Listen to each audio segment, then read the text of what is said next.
Church. How are you guys? It's such an honor and a privilege to be able to share the Word of God with you guys and be here together on this beautiful Sunday.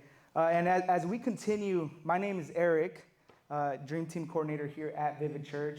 And something I want to tell you guys and just kind of piggyback off of what Pastor Chrissy was saying.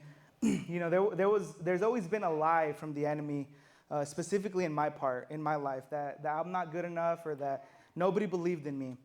And I just want to let you guys know, and this is really personal to each and every person that's sitting here in this room. If you feel that nobody's believed in you, I just want you to know Vivid Church believes in you. That's right. And we believe that there's a gift inside of you that the Lord wants to use for His purpose to grow His kingdom. That's not our kingdom, but His kingdom. So if you felt nobody's ever believed in you, we believe in you. And we know that God has more for you. So as we continue our series of the Sermon on the Mount, I just want to give you guys a quick recap. A couple weeks ago, we went over Matthew 5:21 through 26. And Jesus right here is telling the people to put off anger. And then we jump over to verses 27 and 32. And here Jesus is telling the people, hey, you got to put off lust. And today, we're going to be talking about Jesus is telling us to put off lying. And lying comes in many different forms. And we're all liars here. I mean, let's just be honest. We're all liars. And if you don't believe me, I'm going to share a couple things that we lie about. And then maybe you can relate to one of these. I know I was able to relate to several of them. But let me tell you something. This is one thing that we all lie about. Hey, how you doing? Oh, I'm fine. Lie. Your life is a mess. You're not fine. I mean, we lie about these things all the time. Oh, hey, did you get my message on Planning Center? Because I noticed you haven't gone green. Oh, no, I didn't get it. Yeah, you got it. You just didn't reply to it. We see this all the time. Here's a good one. This is for all the married couples and even the younger kids when they say, hey, can you go do this? Yeah, I'll do it later. Lie. Because then the next follow-up lie comes and you say, oh, I forgot. That's a lie. See, we lie and we don't even realize. My wife told me not to share this one, but I'm going to share it. She's in kids, and it has to do with kids, so it's fine. She's not here. She's not going to. Have your kids, for all the parents, have they brought you something that's just like not pretty, but they drew it, and you're all like, oh, that is beautiful. I love it. That's a lie. You love that they did something for you, but you don't love what they drew. So we're lying. That's a lie. And I'm going to end with this one. For all my Hispanic people out here today, has anybody called you on the phone and said, hey, where are you? And you're all like, I'm on my way, but you're really just about to get in the shower? Yeah, we're lying. We're lying. Those are all lies. So I just want you guys to know, like in life, we lie. We're liars. And Jesus here, today, we're going to be reading Matthew 5:33-37. He's telling us, put off lying. Let your yes be yes and your no be no. And we're going to read it really quick. Matthew 5:33-37 says, again, you have heard that it was said to the people long ago, do not break your oath, but fulfill to the Lord the vows you have made. I tell you, do not swear an oath at all, either by heaven, for it is God's throne, or by earth, for it is His footstool, or by Jerusalem, for it is the city of the great King. And do not swear by your head, for you can't even make one hair white or black. All you need to say is simply yes or no. Anything beyond this comes from the evil one. You see, oaths were very important in the Old Testament. And that's why it says in verse 33, again, you have heard that it was said to the people long ago. We're talking about the Old Testament. So now we see here, I'm going to give you guys 3 points about oaths that we can read, that we can pull from the Old Testament. Number 1 is oaths were a foundation of trust and integrity. So I'm going to tell you guys a story. It's about Abraham and Abimelech, and it's found in Genesis 20:21. You guys can read that on your own. But this is a crazy story, guys. We have Abraham, he's with his wife Sarah, and they go into the city where Abimelech is at. And Abraham tells his wife, hey, I'm going to tell him that you're my sister, because if I tell him you're my wife, he's going to want to kill me so then he can sleep with you. So then Abimelech approaches them. He's like, hey, what's up? What's going on? Abraham's like, oh, hey, this is my sister, Sarah. Well, Abimelech still says, I want your sister, Sarah. So that backfired. He lied about that being his wife, and it was a sister. Still, Abimelech got what he wanted. But then God intervened, and God said, hey, the woman that you took right now, she's married. And now Abimelech is scared. And he's like, I didn't know. Like, he said that was his sister. Here's a little plot twist. It was actually his stepsister. So he technically wasn't lying, but he was lying because it made him his wife. It's guys, if you haven't read the Bible, it's interesting. It's the Old Testament, yes. So then Abimelech says, oh my gosh, like, God, I don't want your wrath. I don't want nothing to happen to me. Like, I'm going to give this man his wife back. So he gives his wife back, and he says, hey, let's make a deal. Let's do a peace treaty. I'm going to give you your wife back, and you can have any piece of land that you want here, and you can stay, and, no foul, no harm. Everything's good. Okay, so Abraham gets his wife back, and everything's going good, and then they come across a well where his livestock is drinking water from, and Abimelech's army or people, they're saying, hey, that's our well. And Abraham's like, no, I dug that well. That's my well. But remember, they had an agreement, and this is what oaths were, a foundation of trust and integrity. And they had an agreement that, like, hey, he said I can have this land. I dug this. But for trust, what Abraham did was like, hey, I want you to trust me. So here, I'm going to give you 7 lambs so you can believe that I truly dug this well and this well belongs to me. And it was just peaceful. It was trust between both of them. There was no argument. There was no killing. There was just trust between him and I. Can you guys imagine our world with that kind of trust nowadays? But there is all this fighting. There's all these contracts that we have to do. But this was just trust between one man and another. Number 2, oaths were legally binding. Oaths were legally binding. We see in Joshua chapter 9, you guys, like I said, go read these stories at home. They are awesome. They're great. If someone told you the Old Testament is boring, they are lying because they haven't read it. Joshua is this guy that the Lord is using to destroy these cities, and he destroyed Jericho, and he destroyed the city of Ai. Gone. And then you have this neighboring city that's like, man, Joshua is just destroying us. So it's like, what are we going to do? I don't want to die. Like, I don't want my people to die. So what should we do? Oh, I have an idea. Let's trick Joshua.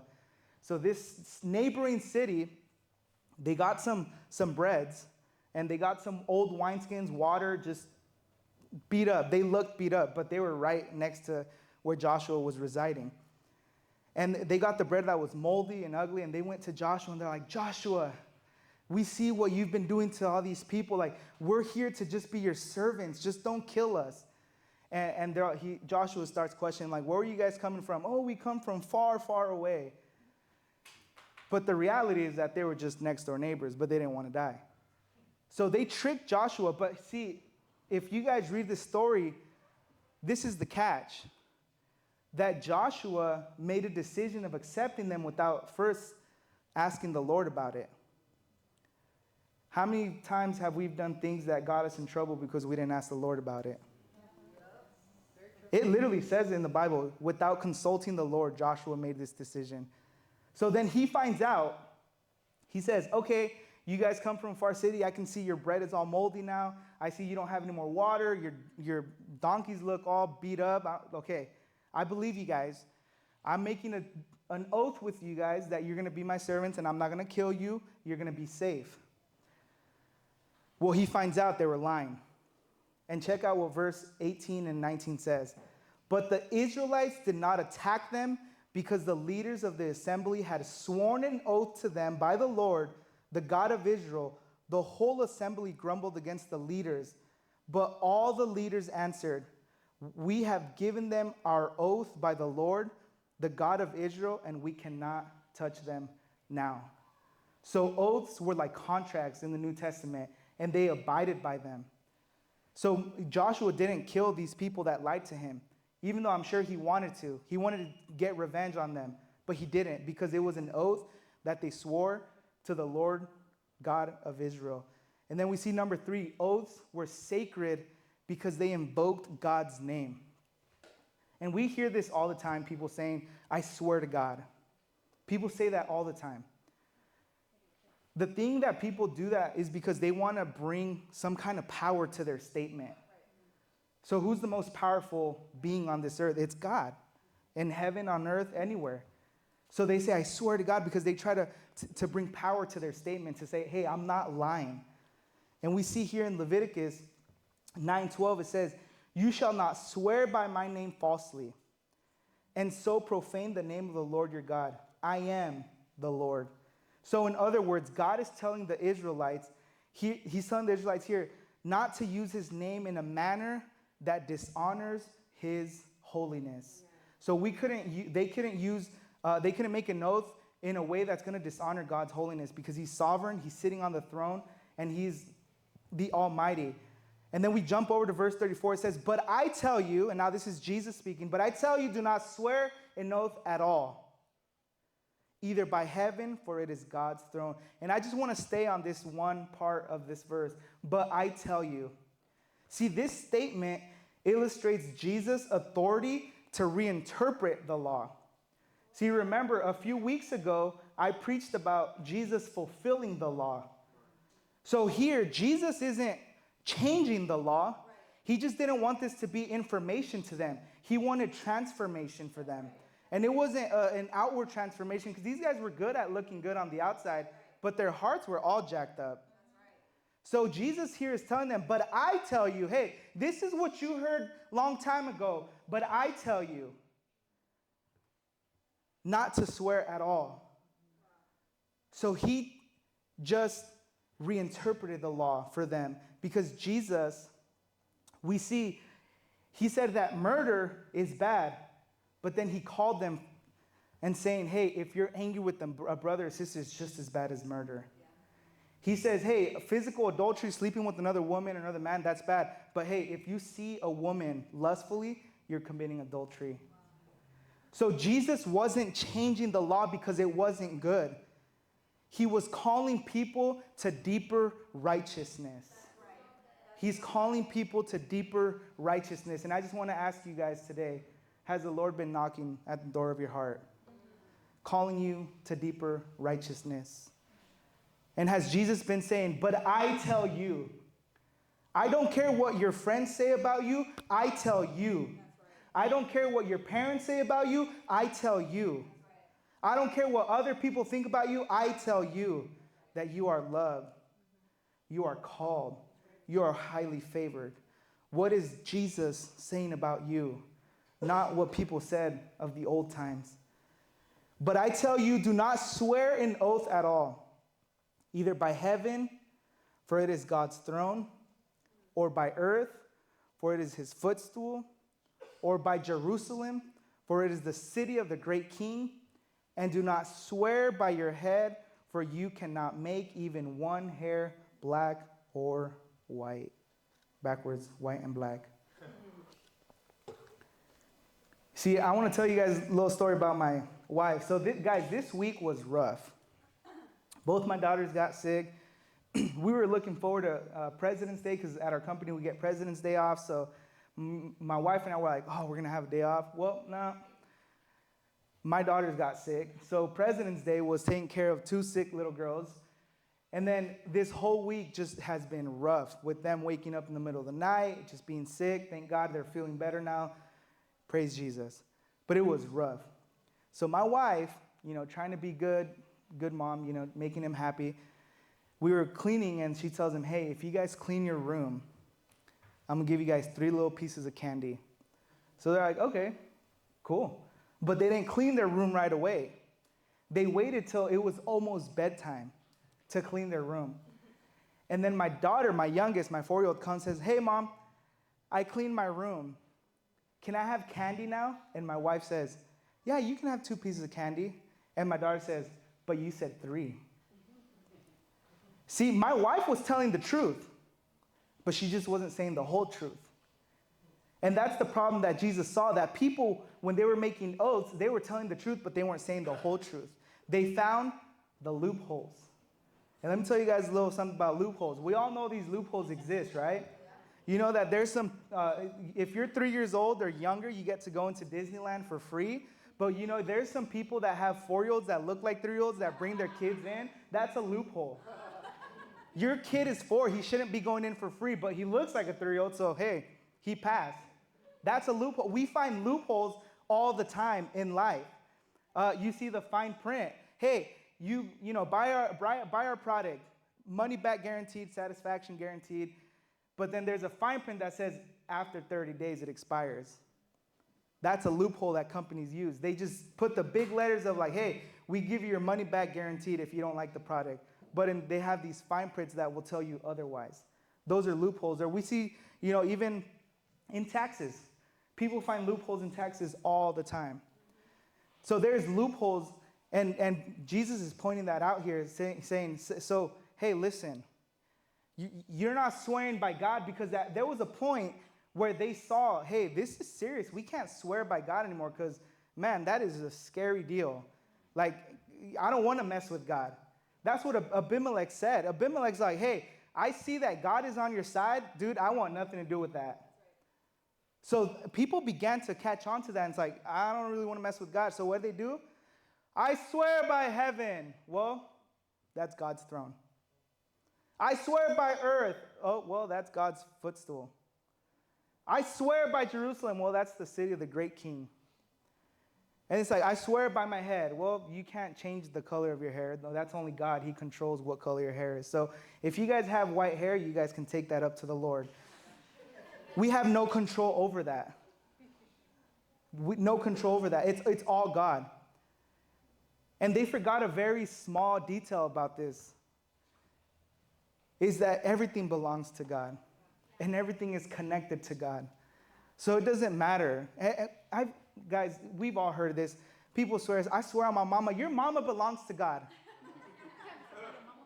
Don't swear on your mama. She belongs to God. Don't swear at all. That's what Jesus is saying. Put that out completely. Everything belongs to God.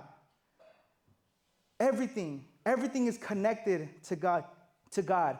And it says, verse 37, all you need to say is simply yes or no. Anything beyond this comes from the evil one. All you need to say is simply yes or no. Anything beyond this comes from the evil one. Some of us need help with this. And I'll tell you what, as a people pleaser, and thank God that Pastor Joe's been helping me say no lately with this thing. I told him, I'm like, dude, I'm a people pleaser. I need help. And I need to grow in that part of my leadership. Because I don't want to see people mad. So sometimes I'll say yes to things that'll make them happy. But I know it should be a no. Because I don't want to offend people. And as people pleasers, this can be hard. Yes being yes and no being no. But it's so important because it plays a big role in our character. Because there's people that depend on us for growth. There's people that depend on us for help. There's people that depend on us for all kinds of things in life. But if we're lying to them, think about what you can be doing to that person because of a lie. And he says, all you need to say is a simple yes or no. So I just want to share with you guys quickly, and this is not in Hebrew, this is not in Greek, this is just English, and I hope you understand this. The only way to combat lying is by being honest. That's it. The only way to combat lying is by being honest. And just ask yourself, am I being honest? If I need help, am I actually asking for help? If I'm struggling with depression, am I going to those that can help me? If I have anxiety, am I doing those things that I'm supposed to be doing to change? If my relationship isn't growing with my partner, am I lying and saying like, oh no, our relationship is good, but it's really falling apart? We can't be lying to ourselves. We lie to ourselves daily, guys. We got to be people of our word that our yes is yes and our no is no. That's all it is. Because like I said, there's people that are depending on you. There's people that are depending on you. Hey, thanks for watching today. Listen, if you want to continue to grow with Jesus, I want you to click this video right here because it's going to take you deeper.